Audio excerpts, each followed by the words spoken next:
All right, it's over. It's over. It's over on the website 3-1, and it's still going on here on my screen. But the whistle should blow right now. Yep, it is over.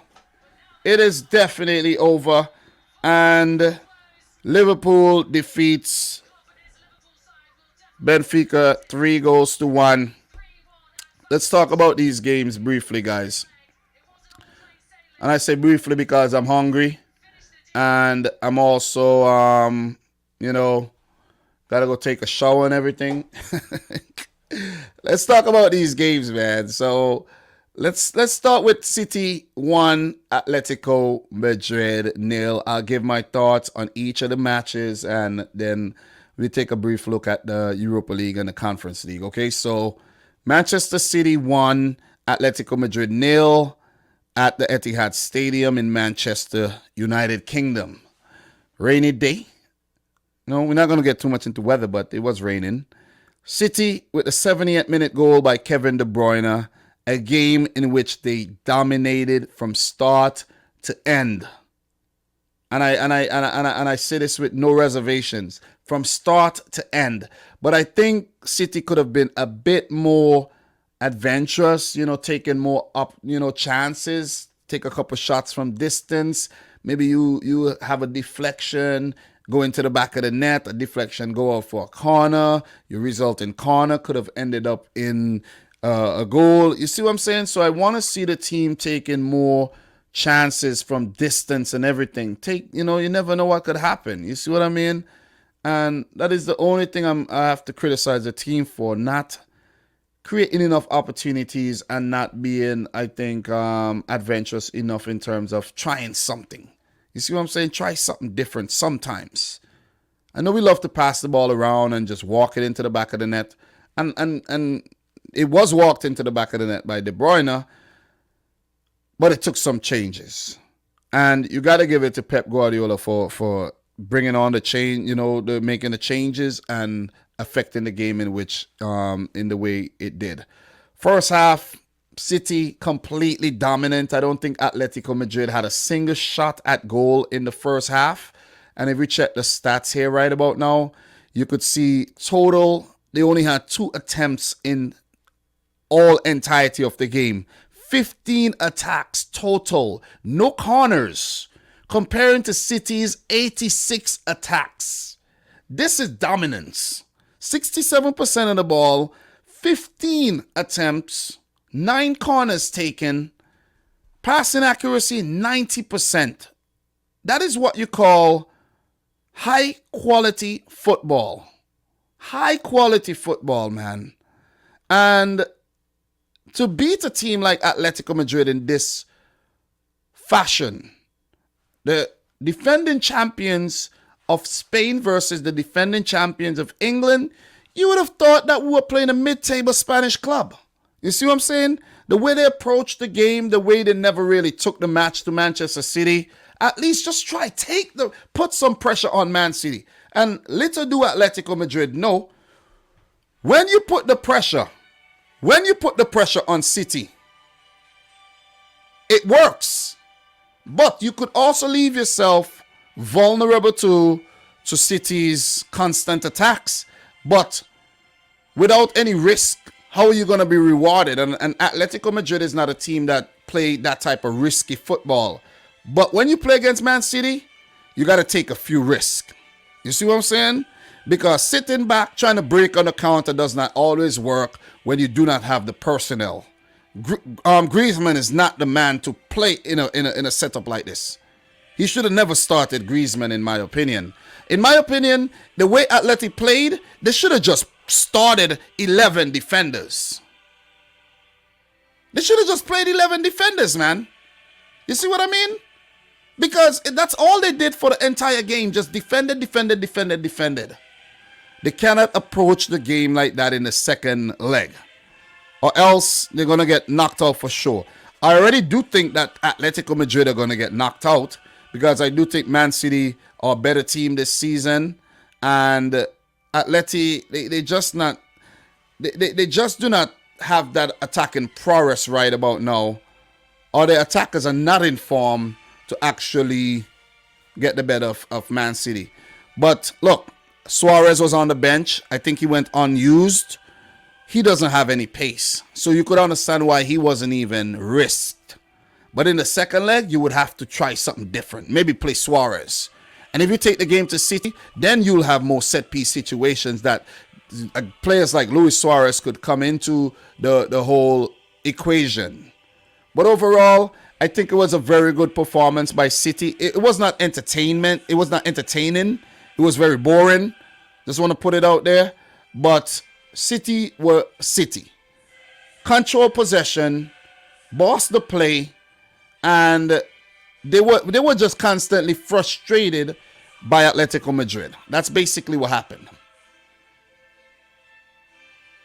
And I think City did not test Oblak enough. In the second leg, we gotta test Oblak more often to end up with a more comfortable win in the tie. This is not a comfortable win. I'm not gonna sit here and pretend that this is a comfortable win. This is not a comfortable win. But a win is a win, but I would have preferred a 3-0 win.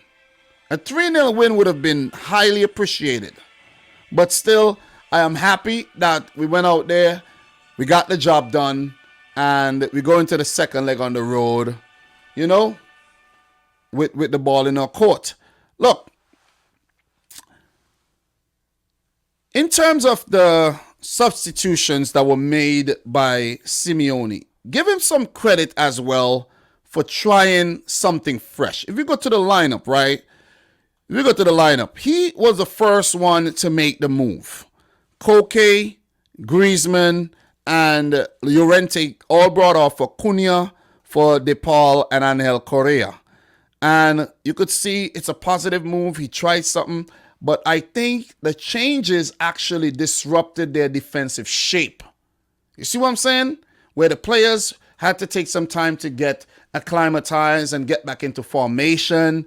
And then is when City pounced with their substitutions in the 68th minute. A triple sub as well by Gabriel Jesus coming on for Sterling, Jack Grealish on for Ilkay Gundogan, and Phil Foden for Mahrez. And guys, what? 2 minutes after these guys came on, Phil Foden with a brilliant through ball to Kevin De Bruyne, who smashed it past Oblak. And I was actually surprised that Phil Foden didn't start this game. But I think Foden will start the second match. And we might actually see a few changes as well where, you know, we might see Kyle Walker coming back in. But look, let's give it up to John Stones for doing a great job at right back. Let's give it... No, actually, as I mentioned earlier, these players were alternating, but Cancelo did play as a right back and Ake played as a left back. But give it up to Stones for doing a good job at, you know, center back for, you know, coming in. He hasn't really been playing a lot of games for City. So he's come in the absence of Ruben Diaz, and he's done a great job. Laporte's been the mainstay all season. I'm really impressed with Ake. He's come under a lot of, you know, criticism for, Ake, what is he doing?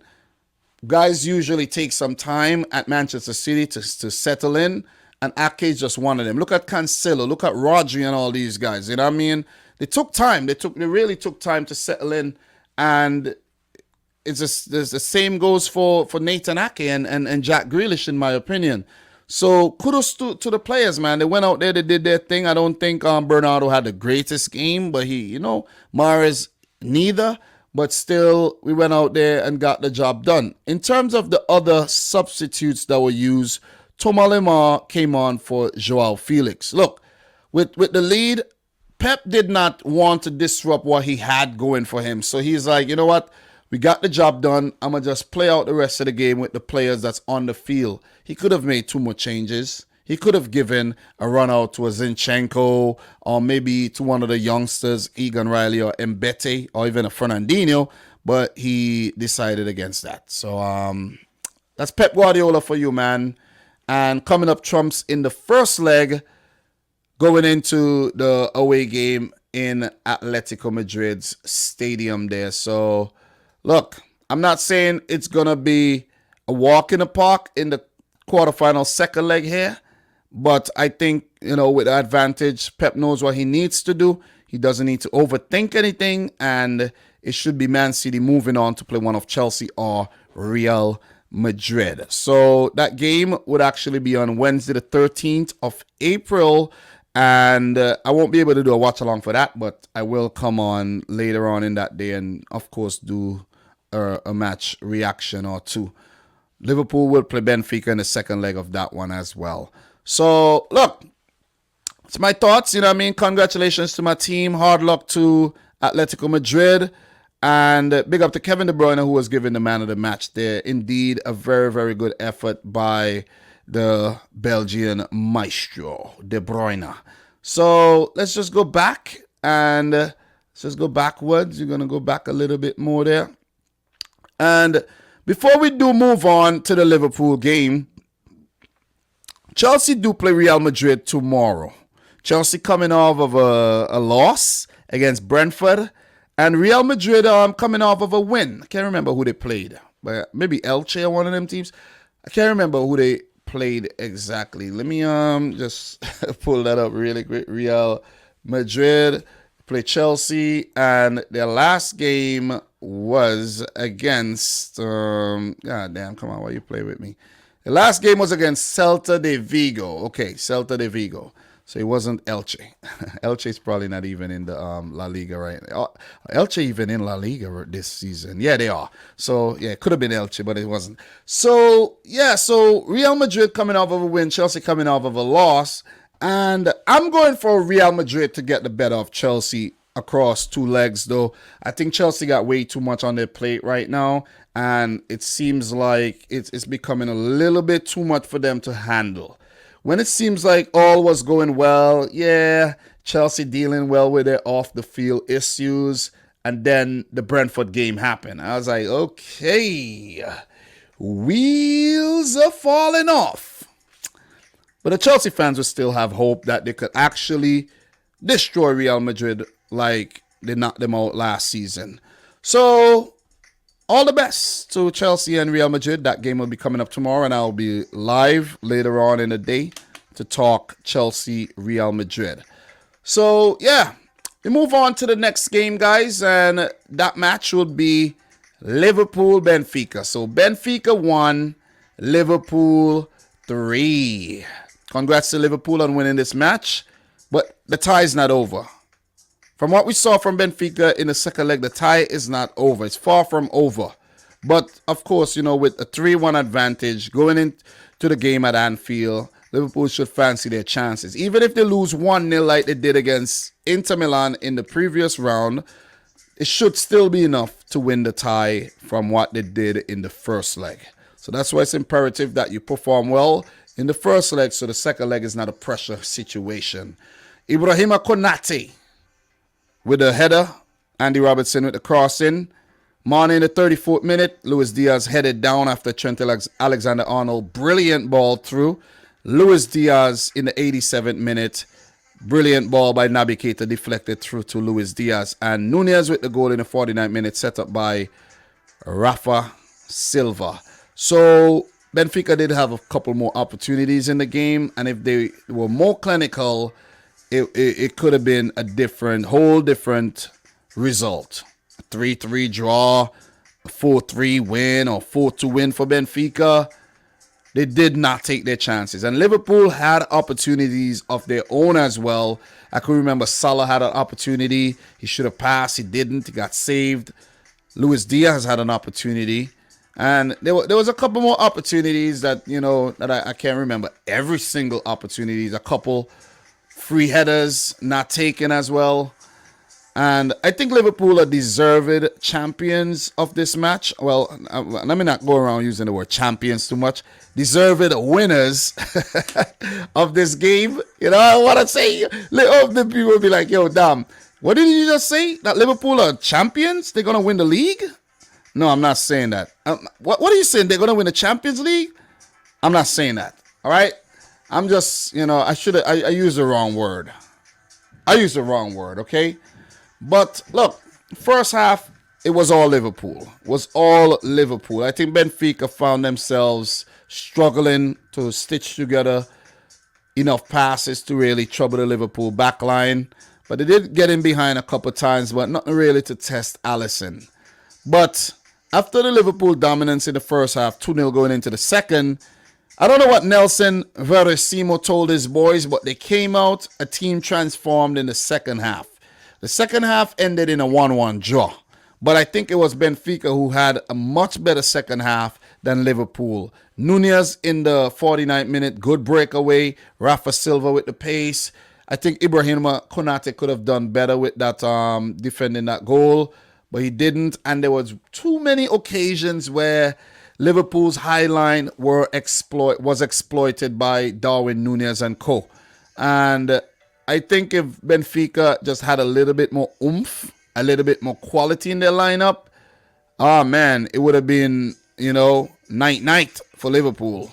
Imagine Liverpool allowing opportunities like this against a Bayern Munich, who they could face next in the semi. Imagine them allowing opportunities like this against Manchester City this weekend. You're talking about Swiss cheese. You know what I'm saying? You're talking about slice and dice. It would be like a deli. It would be a butcher shop over there in the Etihad if Liverpool plays the way they play tonight against City. I just want to put it out there. You know what I mean? I ain't firing off any shots or anything. I'm just saying. But Benfica, they were a much better team in the second half than they were in the first. And if they were more clinical, as I mentioned, it could have been a whole different result. But kudos to Liverpool for actually staying in the game, continue fighting, and getting that third goal that would give them an advantage going into the second leg indeed. So, Konate, good addition to the team. Good header, but his defensive side of the game there let him down when they conceded that goal to Darwin Nunez. I think Luis Diaz should be happy about this performance. He did really well coming up against a former adversary in Benfica. He used to play for Porto. I think Mane, confidence would do well with that goal to add on to his AFCON win and his World Cup qualification. Salah, I think, he might be in his head a little. Salah might be in his head. You know what I'm saying? The AFCON loss, not qualifying for the World Cup, and being hailed as one of the best players in the world, and you couldn't really do anything to help your team. You blasted a freaking penalty into orbit. I think that might all be playing over in his head. You know what I'm saying? And he had an opportunity to pass the ball to Mane. He didn't lift his head up. I don't think he did it on purpose, but he didn't lift his head up, and he should have. And it would have been a total different. It could have been a bigger win for Liverpool. So, look, in terms of stats here, man, Benfica, 35% of possession. The possession stat did go up from about 20-something in the first half.